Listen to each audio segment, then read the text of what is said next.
I would like to put forward three considerations in analyzing the foreign policy pursued by the Felipe Calderón administration in Mexico since 2006.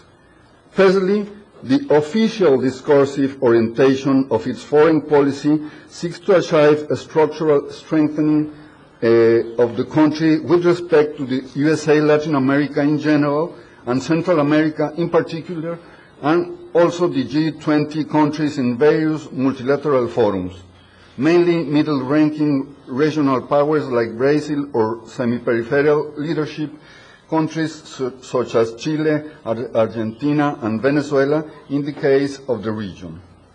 Secondly, the doctrinal identity of foreign policy has attempted to build a revamped image vis-à-vis the domestic political sectors that are most critical of the disastrous diplomacy implemented by the previous Vicente Fox administration, also from the ruling National Action Party. This has been attempted by means of the recovery of traditional components of the doctrine of the PRI, the former ruling party, with a focus on the pragmatic use of principles such as respect for sovereignty and non-intervention, geared toward normalizing relations with symbolic countries like Cuba and overcoming the prevailing coolness with other Latin America countries such as Venezuela and Argentina.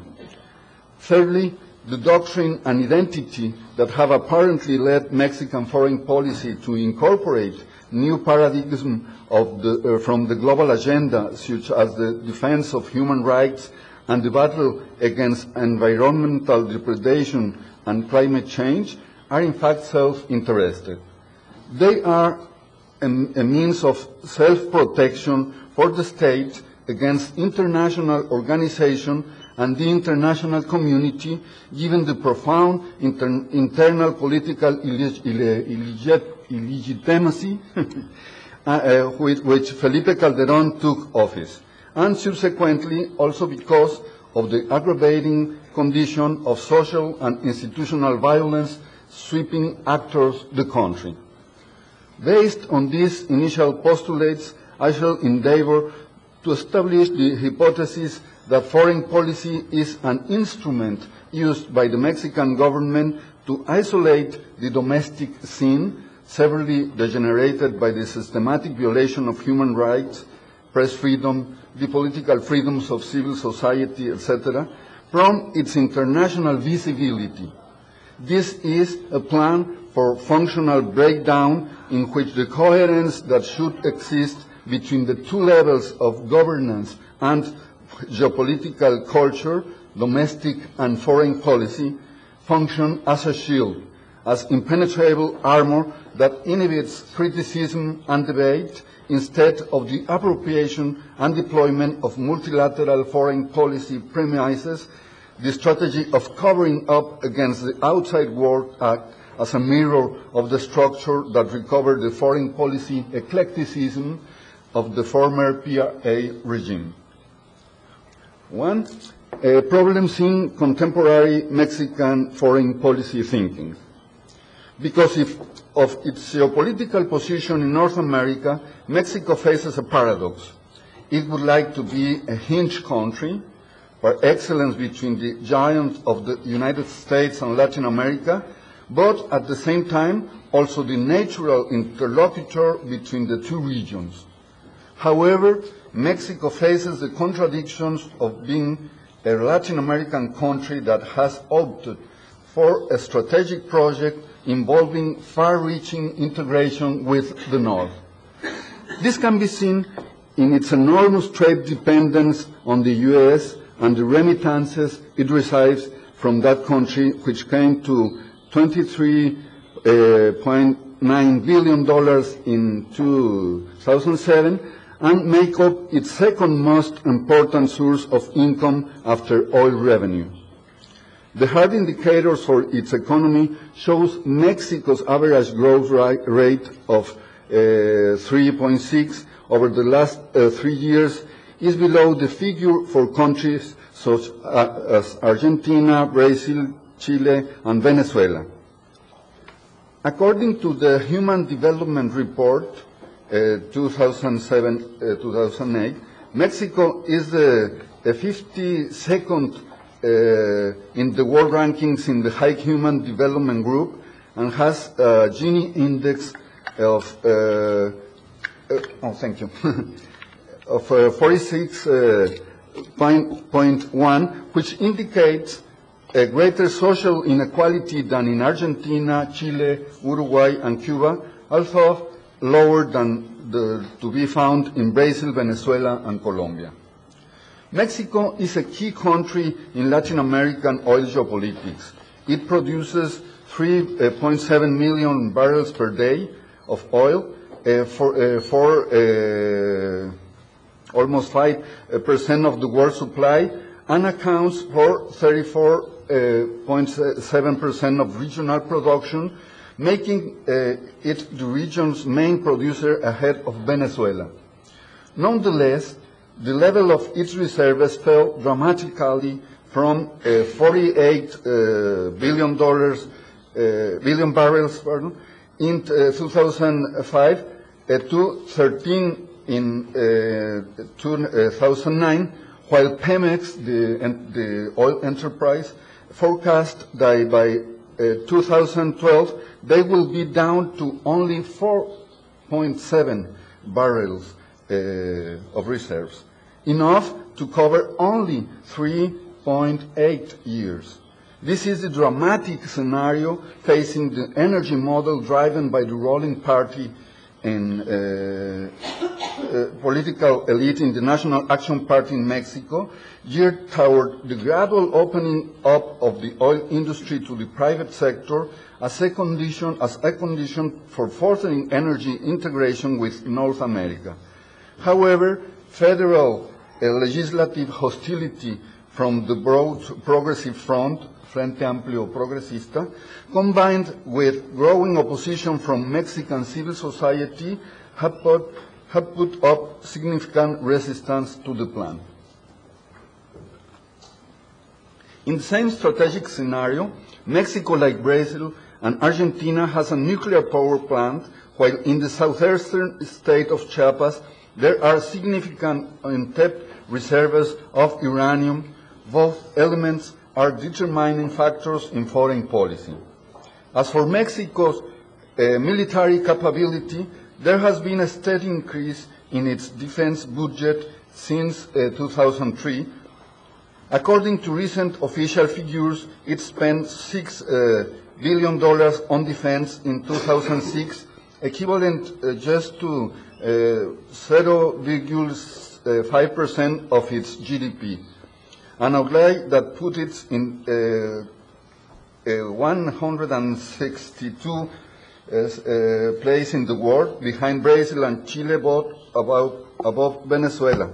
However, spending on weapons, training, and intelligence has been harshly criticized for its emphatic shift away from the traditional task of the armed forces towards domestic public order within the country, especially in the fight against drug trafficking.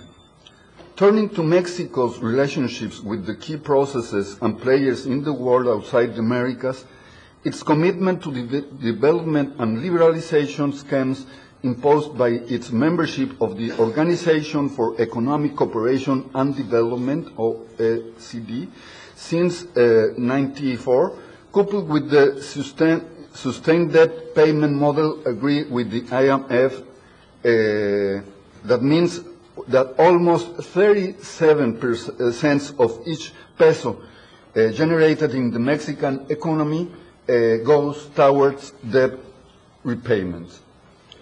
In its dealing with non-continental world centers, Mexico's relations with the European Union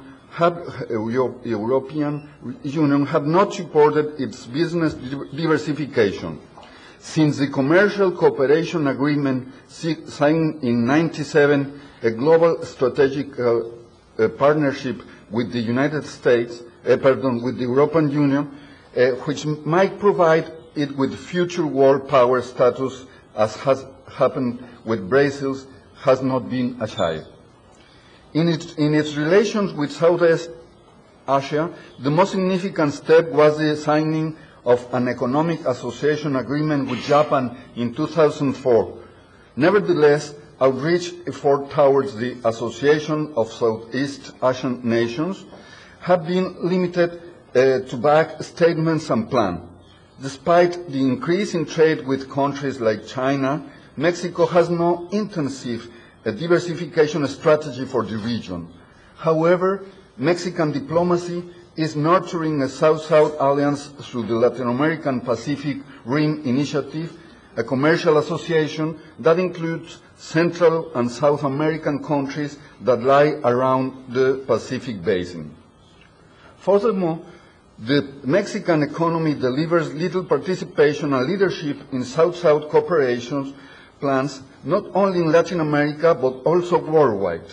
This can be seen in its low profile in the G33 alliance, drawn more closely together at the World Trade Organization Summit in Cancun in 2004, and in its marginal participation in meeting with Brazil, Russia, India, China, South Africa group countries, thus diminishing its role as a Latin America semi-peripheral country. These absences, however, have been relatively offset by its participation in the G5 alongside the emerging economies of Brazil, India, China, and South Africa, and in the G7-8 forums from 2003 meeting to the meeting in Germany in 2007. Similarly, Mexico was also one of the non-permanent members of the United Nations Security Council in 2002 and 3, and is again in 2009-2010. The indicators outlined above clearly set out Mexico's profile as a subordinate semi-peripheral country, an influential actor in Latin America, but dependent on the dominant central processes of the world economic stage, and particularly on the key actor in the continent, the United States. Mexico is a semi-peripheral country with limited diversification strategies, with no leadership in its traditional area of influence, distant from Latin America, and with no policy for political independence in the world system. Second point, Mexican foreign policy continuity change. The so-called transition to democracy in Mexico brought with it many changes in the role to be played by the country in the world. Former President Vicente Fox Quesada of the National Action Party turned his back on the articulating principles of the PRI foreign policy, non-intervention, unrestricted respect for sovereignty, self-determination, to embrace a doctrine which revolved primarily about two issues: blanket protections of human rights from an individualized perspective and deepening of representative democracy globally.